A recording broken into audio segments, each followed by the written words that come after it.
આગળ સમાચારમાં વાત કરીએ તો ડીસામાં રખડતા ઢોરોનો ત્રાસ છે તે વધ્યો છે તો ઢોરોનો ત્રાસ યથાવત જોવા મળ્યો છે।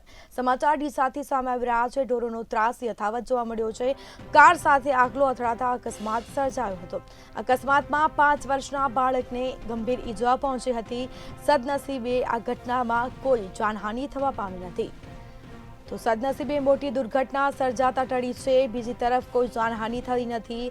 ડીસામાં રખડતા ઢોરનો ત્રાસ છે તે યથાવત જોવા મળ્યો છે। તંત્ર દ્વારા કોઈ પગલાં લેવામાં આવતા નથી। તો કાર સાથે આંકલો અથડાતા અકસ્માત સર્જાયો હતો। આ સીધા દ્રશ્યો સામે આવ્યા છે। ડીસાના રખડતા ઢોરનો ત્રાસ યથાવત જોવા મળ્યો છે। તો કાર સાથે આંકલો અથડાતા અકસ્માત સર્જાયો હતો। અકસ્માતમાં 5 વર્ષના બાળકને ઈજાઓ પહોંચી છે। તો બાળકને સારવાર અર્થે તાત્કાલિક હોસ્પિટલ લઈ જવામાં આવ્યો હતો। આ સીધા દ્રશ્યો સામે આવ્યા છે। રખડતા ઢોરોનો ત્રાસ યથાવત જેના કારણે કાર સાથે આંકલો અથડાતા અકસ્માત સર્જાયો હતો।